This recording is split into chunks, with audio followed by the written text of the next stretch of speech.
Hi, I'm Kathy Levinger. In this lesson, we're going to look at exponential functions. There's four main pieces of information I want you to get out of this section.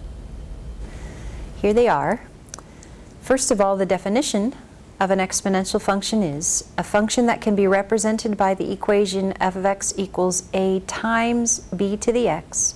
This is a times the quantity b to the x, where x is a real number.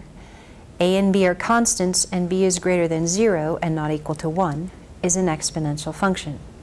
Well, there's a lot of words there. What I want you to focus on is this function. It's a times b to the x power. That's one piece of information we're going to use. Secondly, in the exponential function f of x equals a times b to the x, the base is b, the vertical intercept is a. Notice here, base b, vertical intercept a. Third, for all exponential functions, equal steps for the independent variable produce equal ratios for the dependent variable, and I'll emphasize this when we come upon it in an example. Fourth, a decay function is an exponential function that decreases. A growth function is an exponential function that increases. And we'll come back to that one many times as we work through examples. Let's start with these. What we want to do here is determine whether the equation given represents an exponential function, so whether it fits the definition. If so, give the base and the vertical intercept of the function. The first one we have here is f of x equals 1/4 times 2 to the x power. This is an exponential function. The base is 2. The base is what is raised to the x power. The vertical intercept is 0, 1/4. Here's our second function. It actually is not exponential. What it reads as is f of x equals x times 2 to the third. This is not of the form a constant times a constant to the x power, so it is not exponential. The third function we see written here is f of x equals -2 times 2/3 to the x. This is exponential. It is of the form a times b to the x. The base of this exponential function is 2/3. The number that is raised to the x power is the base. The vertical intercept of the function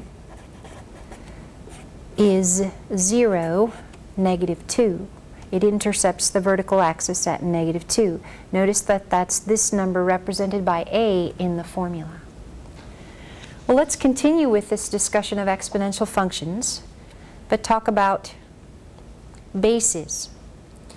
The question here is, which of the three graphs below represent exponential functions? So we're looking at graphs and trying to determine from a graph whether we have an exponential function or not. Of those, of the ones that are exponential functions, which have base, actually the base should be b greater than 1, and which have base b between 0 and 1. Well, let's examine the first graph. The first graph shows a function that decreases. This one is an exponential function, or could possibly be an exponential function. And this is the kind of exponential function where the base b is between 0 and 1. We call this kind of exponential function exponential decay. Let me add that as an additional piece of information. The next graph could not be an exponential function. You'll become familiar with the idea of an exponential function always increasing or always decreasing. This function decreases some and increases some, so it is not exponential. Our third graph could be an exponential function, one in which we have always increasing, It's the kind of exponential function with base greater than 1 that represents an increasing exponential function. And it's a function that we say represents exponential growth. Growth goes with base greater than 1 and an increasing graph.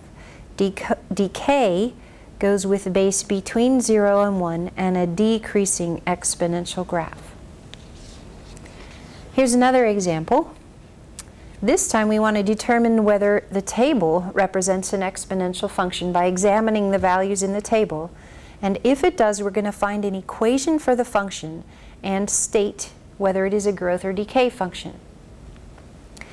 Well, we want to use the information that for an exponential function, equal steps in the independent variable values, and that's true of this information, this independent variable step is 1. Those equal steps have to produce equal ratios in the dependent variable values.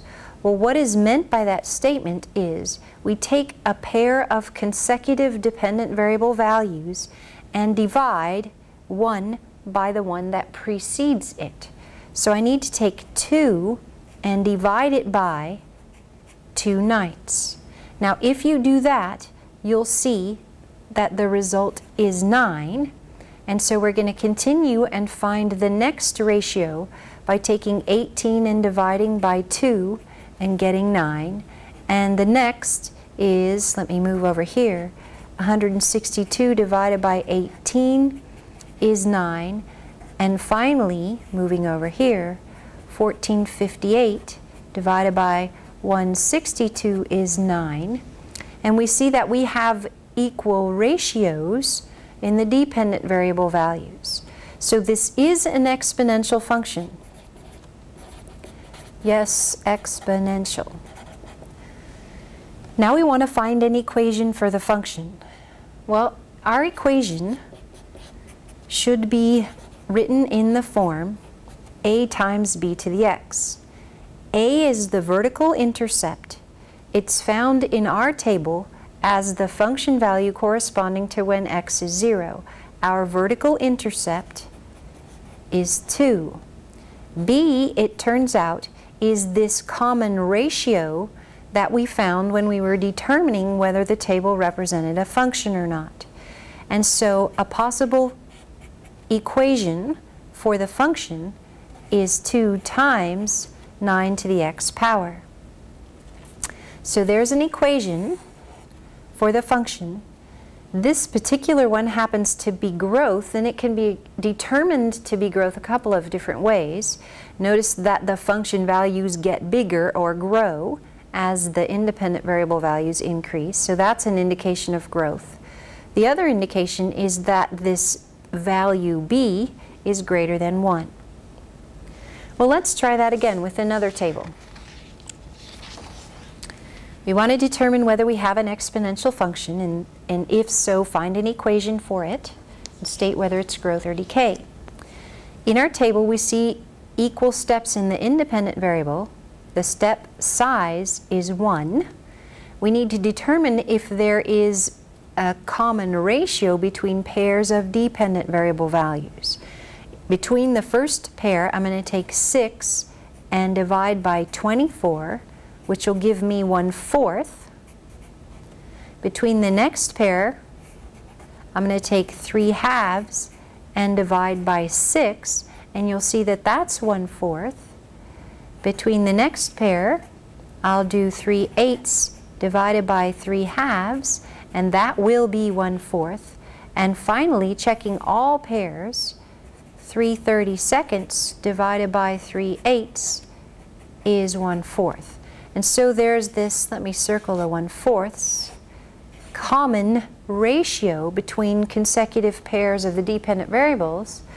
So I do have an exponential function. Yes, this is exponential. To write down the function, the equation for the function, I should say, I need the vertical intercept, which in this case is 6, times the common ratio 1/4 to the x power. And there is an exponential function that represents the data given in the table. This particular one happens to be a decay function. I can see that two ways. One way is to see that as the independent variable values increase, the dependent variable values decrease. That's a decay concept. Also, the base is between 0 and 1. 1/4 is between 0 and 1, and that's what's true of a decay function. Let's look at one more table. The directions are the same. We want to decide if the table represents an exponential function, and if so, find its equation and state whether it's growth or decay. And in the table, I do see equal steps in the independent variable values. Well, let's go to the dependent variable values. If I divide these, 5 divided by 3, well, there is no exact decimal equivalent, so we'll consider that 5/3. Between the next pair, I'll find 7 divided by 5. Well, that's 7/5, and these two are not equal, which means right away that we do not have an exponential function represented by the data in the table. In this section, we found equations for exponential functions. Be sure to work lots of exercises from your textbook for practice.